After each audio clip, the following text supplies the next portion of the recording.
Le tableau des flux de trésorerie est un résumé des entrées et des sorties des liquidités d'une entreprise.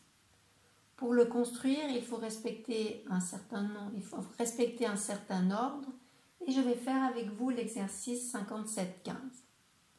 Première chose, il faut déterminer la variation des liquidités. Dans notre cas, on a 30 l'année passée, 22 cette année, c'est-à-dire qu'il y a une diminution de 8 des liquidités.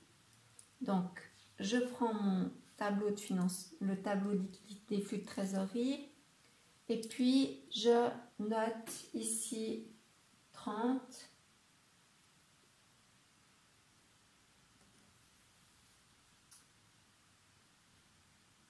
et 22, ce qui fait moins 8. La variation des liquidités, ce qu'on doit trouver dans le tableau, c'est la même. On doit trouver ces moins 8. Ces moins 8 vont provenir des 3 secteurs. Le secteur exploitation, l'activité principale de l'entreprise. Le secteur investissement, est-ce qu'on a acheté des actifs immobilisés? Et le secteur financement, est-ce qu'on a contracté des dettes à long terme supplémentaires? Alors, après avoir déterminé la variation des liquidités, deuxième chose, il faut prendre je vais faire le secteur d'exploitation en premier. Je ne m'occupe pas du secteur investissement et financement, ce sera dans un deuxième temps. Pour le secteur exploitation, on prend les charges et produits de l'année N. On prendra tous les produits monétaires, ça viendra en plus parce que ça augmente le porte-monnaie de l'entreprise, et toutes les charges monétaires elles viendront en moins puisque ça diminue, ça sort de notre porte-monnaie, donc ça sera en moins. On ne prendra pas les amortissements puisque si on passe amortissement à mobilier, ça ne touche pas les liquidités. Alors, je prends le compte de résultats de l'année N. Attention, s'il y a les chiffres de l'année passée, on ne s'en occupe pas. Parce que les salaires payés l'année passée n'ont aucune incidence sur mes liquidités. Alors, je prends les 1300. Donc, je note produit des marchandises plus 1300. Produits financiers, ça vient aussi dans les encaissements liés aux produits d'exploitation. C'est aussi un produit.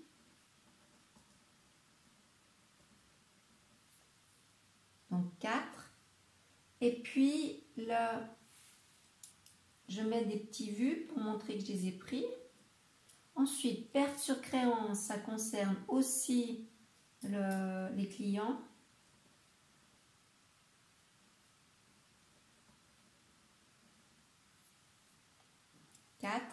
Là, cette fois, comme c'est une charge, ce sera moins 4 et je mets en vue. Les charges marchandises, le PRMV, ça concerne les décaissements liés aux achats. Donc, moins 700.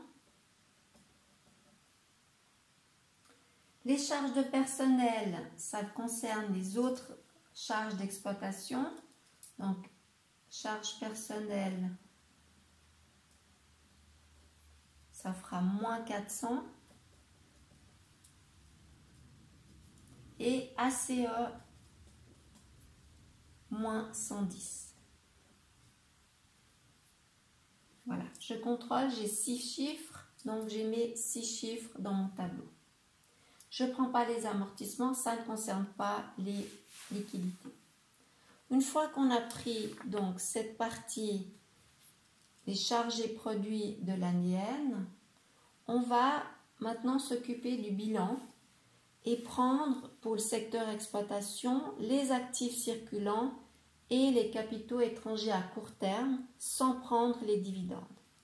Alors, la règle pour les actifs et les passifs, si je regarde mon bilan, par exemple, le mobilier, s'il a augmenté, ça veut dire qu'on a acheté un actif.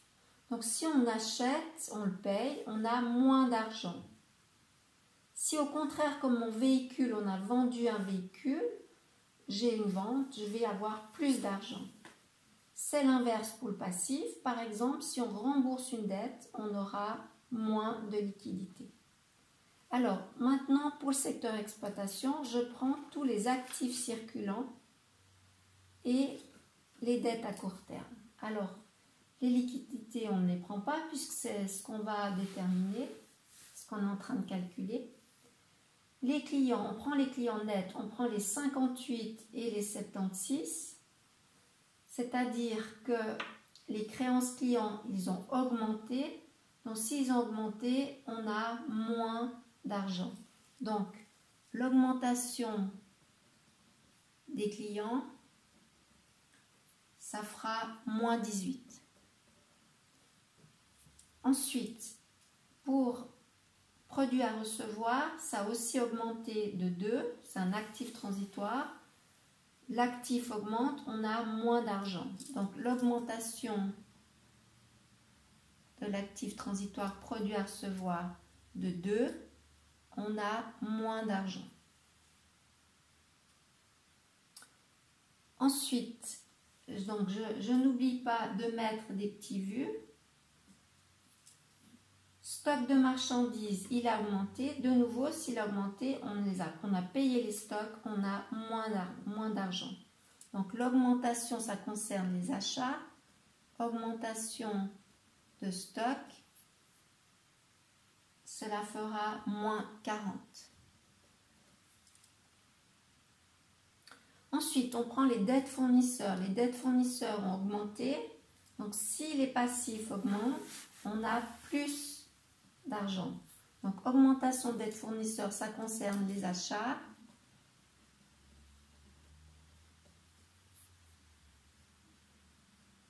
Donc, l'augmentation dette fournisseur 6. On met un petit vu. L'augmentation des autres dettes, ça concerne l'exploitation, mais ça pourrait très bien être lié à un achat un investissement qu'on achète à crédit. Donc, autre dette peut quelquefois aller dans le secteur investissement. Ici, rien n'est spécifié, donc l'augmentation d'autres dettes va venir dans les autres décaissements.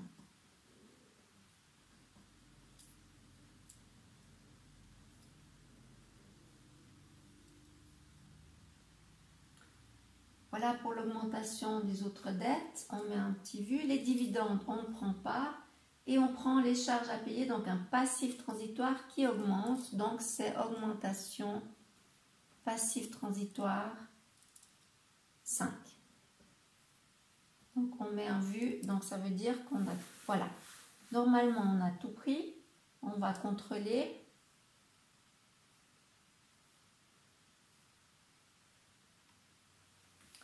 Alors, si on additionne maintenant ces 4 chiffres, 1300, plus 4, moins 4, moins 18 et moins 2, on trouve 1280. Le PRMV, moins 700, moins 40 et 6, ça fait moins 734. Et les charges de personnel, ACE, l'augmentation d'autres dettes, et les charges à payer, donc moins 400, moins 110, plus 9, on trouve moins 501. L'addition des 3 chiffres, ça donne un cash flow de 45. Cela signifie que l'activité principale de l'entreprise augmente nos liquidités de 45. Maintenant, si on devait faire, ça c'était la méthode directe, si on devait faire la méthode indirecte, il n'y a qu'une petite chose qui change. Si je reprends cette partie, on a pris donc les charges monétaires et les produits monétaires de l'annuel, mais si on regarde le compte de résultat, le fait dans la méthode directe, on a pris les 1304 moins ces 4 chiffres, ça revient au même que si on prenait le bénéfice plus les amortissements. Donc c'est juste ça qui change dans la méthode indirecte, c'est qu'au lieu de prendre les 1304 moins les 4 charges monétaires, on prend le bénéfice et on rajoute les amortissements.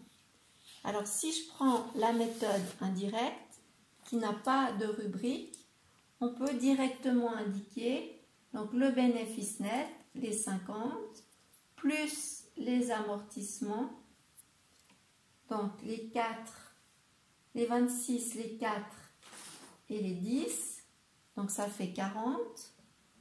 Et puis tout le reste, tout ce qu'on a fait, tout le reste concernant le bilan, c'est identique.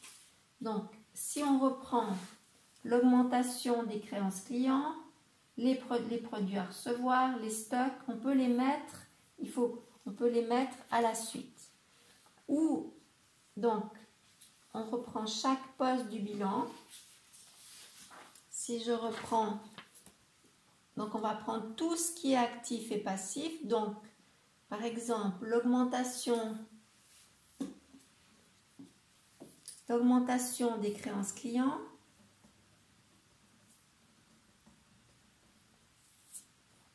qui est de moins 18. Si un actif augmente, on a moins d'argent.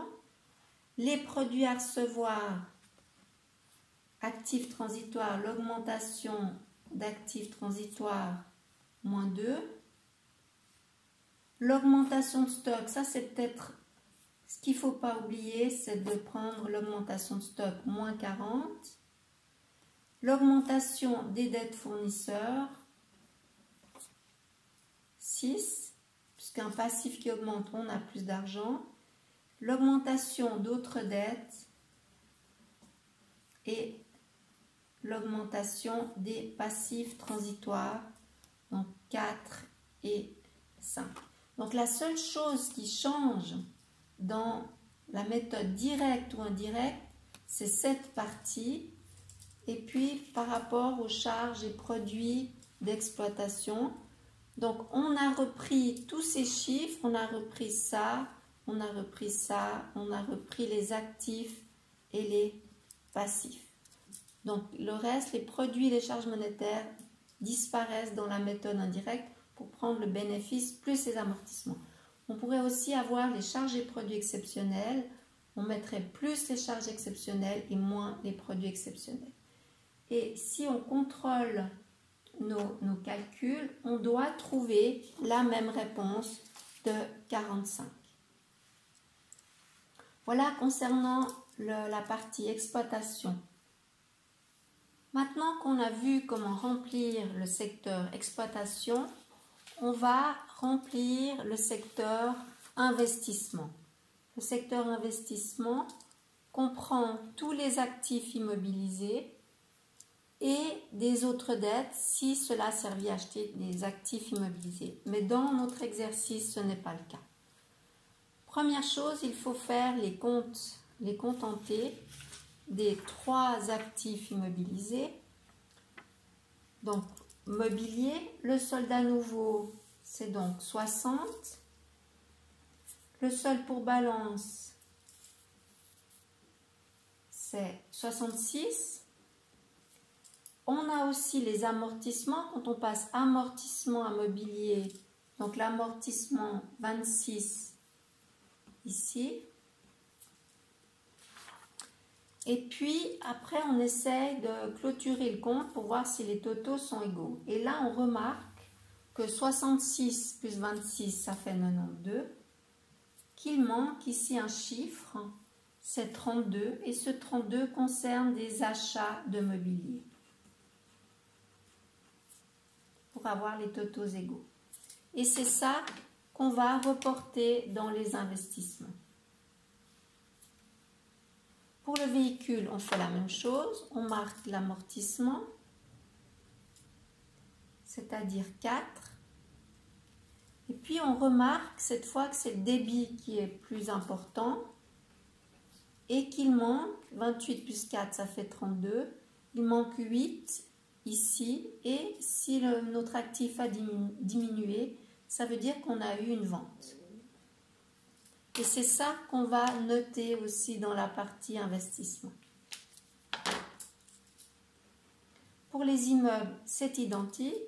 On met l'amortissement ici de 10. On voit que le total, ça fait 300. Et qu'on a acheté, on a investi, donc un achat ou des achats de 40. Et ce sont ces trois montants qu'on va reporter dans le secteur investissement. Donc si on achète, on reprend toujours nos petites aides-mémoire. Si on achète en actif, on a moins d'argent, donc on aura moins 32, moins 40. Et si on vend, on récupère l'argent de la vente, on aura plus 8. Donc voilà ce qu'on va noter. Investissement mobilier, moins 32. Investissement immeuble, moins 40. Et des investissements véhicules pour 8. Si on additionne ces trois chiffres, ça fait moins 64. Donc, on voit clairement qu'avec nos liquidités, on a acheté du mobilier, acheté des terrains ou des immeubles et vendu un véhicule. Ce qui fait qu'on a eu une sortie de liquidité de 64. On voit aussi que l'exploitation n'a pas pu permettre de financer entièrement les investissements puisqu'on n'avait pas assez au niveau du cash flow. Voilà, on va s'occuper maintenant du secteur financement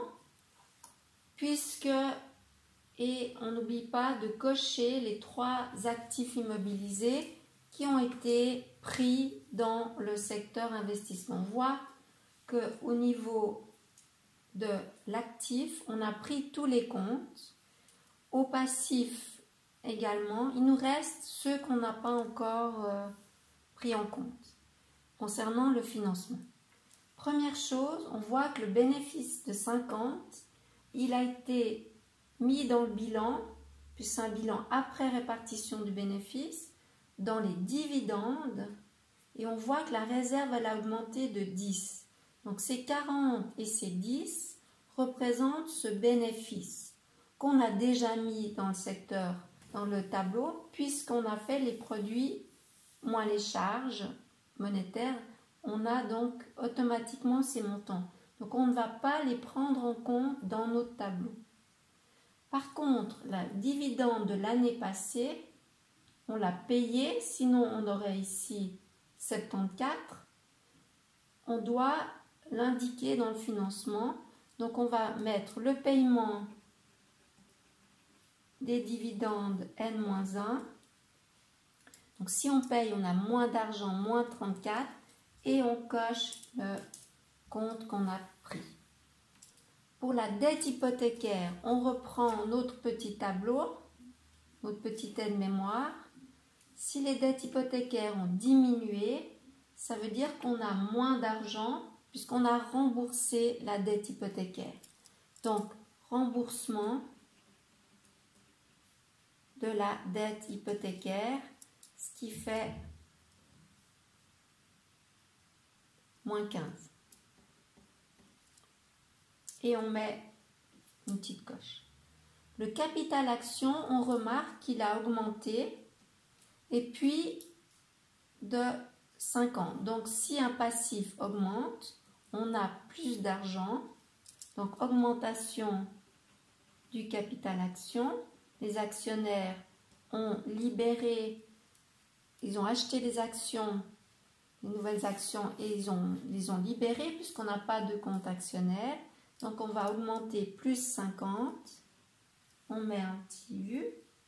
Et puis la réserve légale sur agio, c'est une prime à l'émission que les actionnaires ont payée. Il faut aussi l'indiquer puisqu'une augmentation de passif, ça augmente les liquidités. Ça augmente l'argent que j'ai dans mon porte-monnaie. Donc, l'augmentation, donc la prime à l'émission, augmentation de la réserve légale sur ajout de 10. Voilà. Si on additionne moins 34, moins 15, plus 60, on arrive à 11. Et maintenant, on additionne les trois montants, les 45, les 64 et les 11, et ça fait bien moins 8. 45, moins 64, plus 11, nos liquidités ont diminué de 8. On peut aussi donner comme indication que les liquidités provenant du secteur d'exploitation n'ont pas suffi à payer nos investissements, ce qui fait qu'on a dû augmenter le capital action d'une partie pour financer cela. Voilà. J'espère que ce sera plus facile pour faire la suite des exercices.